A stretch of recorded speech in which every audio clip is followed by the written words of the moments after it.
Zee 24 तास एक पाऊल पुढे बसतात. तुम्ही करायचं ना. हुसेन भाई बोला.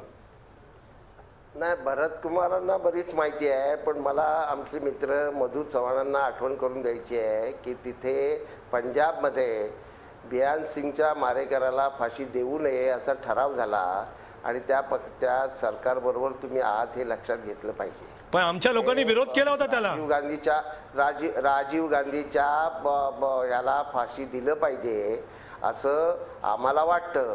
पण त्या संबंधामध्ये सुद्धा तिथे डीएमकेची भूमिका घेते की डीएमकेच घेत नाही, डीएमके घेते, सगळेच पक्ष तिथे घेतात. हीच मोठी अडचण आहे. या सगळ्या संबंधात नेहमी राजकारण केलं जातं. पाकिस्तानच्या संबंधामध्ये जे प्रियंका गांधी का भेटायला गेल्या ते हुसेन भाई सांगा ना. ते नाटक का केलं? तो एक लक्षात घ्या, ती एक स्त्री आहे आणि तिच्याबद्दल सहभावना असू शकते एखाद्याची. आपल्या वडिलांच्या मारेकऱ्यांच्या बद्दल सहानुभूती. ऐका ना, अहो तुमच्यासारखे सगळे लोक हे नसतात, मन बाजूला करून. असं कसं म्हणताय मन बाजूला करणार? कोमल मन असं. आम्ही आमच्या वडिलांच्या मारेकऱ्यांना सहानुभूती दाखवणार नाही, एवढं आमचं मन मोठं नाही. आम्ही शिवाजी महाराजांच्या अनुयायी आहोत. अफजल खानाला काढायला पाहिजे. खूप हे केलंय, लक्षात घ्या. शिवाजी महाराजांचं तुम्ही नाव घेऊ नका. शिवाजी महाराजांनी त्यांचं ऐकून प्रियंकांची भेट आपण बाजूला ठेवूया. परंतु आता 9 वर्ष झाली या घटनेला. 9 वर्षानंतर सुद्धा आपण त्यांना फाशी का दिली नाही? या 9 वर्षापैकी 8.5 वर्ष आपली सत्ता आहे, का दिली नाही? त्यांची मर्सी पिटिशन वगैरे सगळी गेलेली आहेत, तरी सुद्धा सर्वोच्च न्यायालयाने त्यांना दोषी ठरवलेलं आहे. असं असतानाही आजही त्यांना फाशी दिली जात नाही. त्याचा विषयही कोणी काढत नाही. याचं कारण काय? हा खरा प्रश्न आहे. प्रियंका गांधी भेटल्या नाही भेटल्या आम्ही प्रश्न बाजूला ठेवतो. याचं उत्तर द्या. मला आता जरा बोलू देणार असला तर मी बोलतो. आणि मला असं वाटतं की तुम्ही मला बोलून नीट दिलं पाहिजे. अमोल, तुम्ही जरा थोडा मला वेळ द्या. असं एकतर्फी सगळं चर्चा करायची असली तर तुम्ही ती करा. आणि म्हणूनच मी झी टीव्हीवर जायला फार नाराज असतो. पण नीट माझा ऐका. एक बाजू घेऊन तुम्ही सतत चालणार असाल तर तुम्ही चालू देणार नाही. माझा ऐका, मी काय बोलतोय ते पहिल्यांदा. असं आहे, पाकिस्तानच्या संबंधामध्ये भरत राऊत जे बोलले त्याच्याशी मी पूर्ण सहमत आहे. पाकिस्तान आता ज्या तऱ्हेने पाकिस्तानने हे संबंध दहशतवाद वाढवण्याचा प्रयत्न केला, आता तेच भोगतायत. मी पाकिस्तानात गेलेलो असताना तिथे 122 माणसं त्या बलुचिस्तानला मारली गेली. आज बलुचिस्तान अमेरिका तिथे एक आपला बेस बनवू इच्छितं. पाकिस्तान खिळखिळं झालेलं आहे आणि पाकिस्तानची मिलिटरी आपल्या विरोधामध्ये अशा रीतीनं सातत्यानं करतं. या संबंधातलं कठोर पावलं उलट आपल्या पक्षाने ही केलेली आहेत. जोपर्यंत तुम्ही काही नीट भूमिका घेत नाही तोपर्यंत आम्ही तुमच्याशी बोलणार नाही. ही भूमिका सरकारने सातत्याने घेतलेली आहे.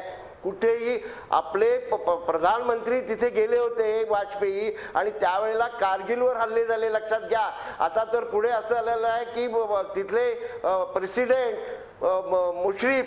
मुशर्रफ हे कारगिलमध्ये हेलिकॉप्टरने आले आणि गेले आणि आपल्या लोकांना कळलं नाही. तिथे झालेल्या हल्ल्या संबंधामध्ये तिथल्या एका गुराख्याने बकरा चालणाऱ्या माणसाने लोकांच्या लक्षात आणून दिलं. तो इतके आपण झोपलेलो होतो. माझं म्हणणं असं आहे, दाऊद इब्राहिमच्या संबंधात प्रश्न सुद्धा निर्माण केलेला आहे. तो अगदी बरोबर आहे.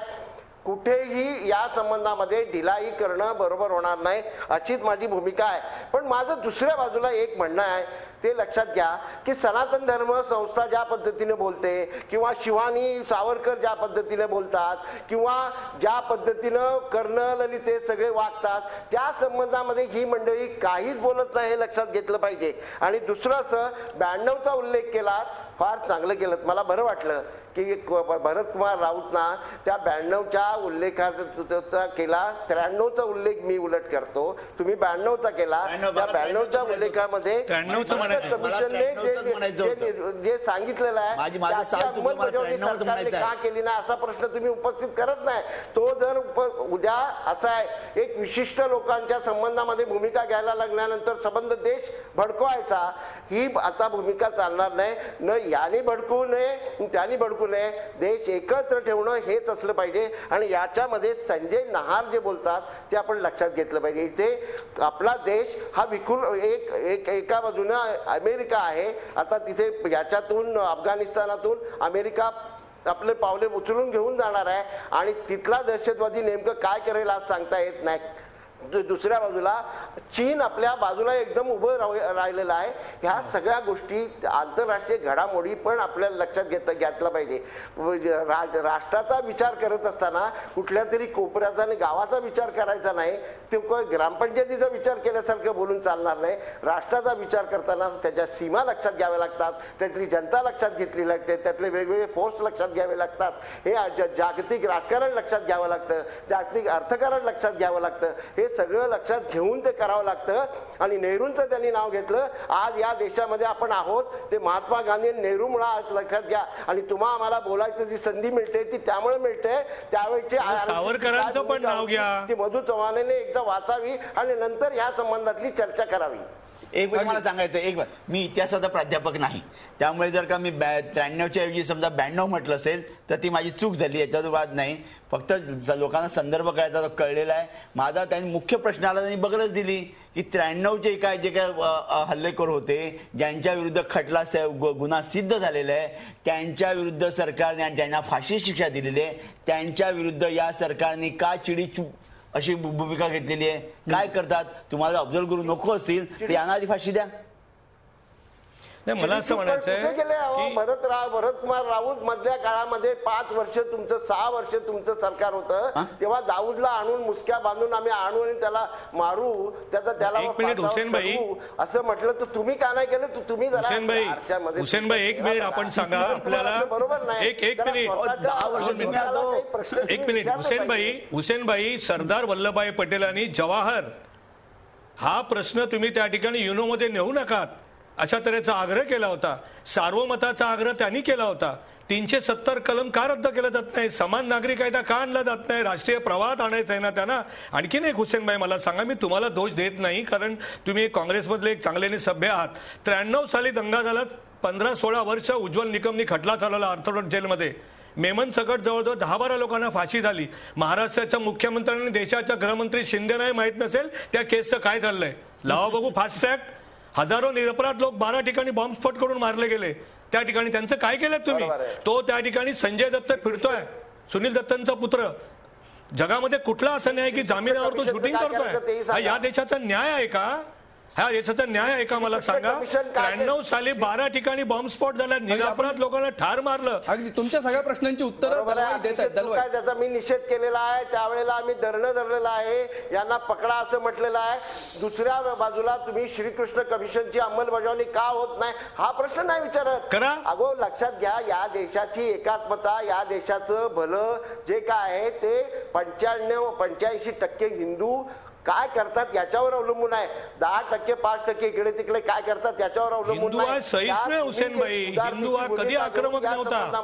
प्रखर भूमिका घेतली पाहिजे, ती तुम्ही घेत नाही. हिंदू हा सहिष्णू आहे. आम्ही तर म्हणतो साध्वी प्रज्ञा सिंग ठाकूर यांच्यावर केस का चालवत नाही तुम्ही? का चालवत नाही? समझौता एक्सप्रेस मध्ये ज्यांना तुम्ही पकडलं त्यांच्या विरोधात काही मिळालं नाही म्हणून सुप्रीम कोर्टाने त्यांना सोडलं. अमेरिकेने तर सांगितलं की बॉम्बस्फोट वेगळ्याच माणसांनी केलाय. बिलकुल. हे सगळे आरोप प्रत्यारोप हे अखंड चालणारे आहेत. गेल्या स्वतंत्र भारताचा इतिहास बघितला तर हे आरोप प्रत्यारोप संपणार नाहीत. हुसेनभाई, मला अशी अपेक्षा आहे की मी तुम्हाला मुबलक वेळ दिलेला आहे याच्या आधीचं तुमचं उत्तर संपवण्यासाठी. मला अशी अपेक्षा आहे की तुमची जी नाराजी असेल ती दूर झाली असेल. शेवटी आता मधु चव्हाणांनी जे आरोप केलेले आहेत त्याविषयी काय सांगाल? आणि मला फक्त याचं उत्तर द्या की असे अफजल गुरु पुन्हा जन्म घेऊ नयेत यासाठी सरकार काय पावलं उचलताना दिसतंय? असे अफजल गुरु पैदा होऊ नयेत म्हणूनच त्याला फाशी दिली गेली, म्हणूनच कसाबला फाशी दिली गेली.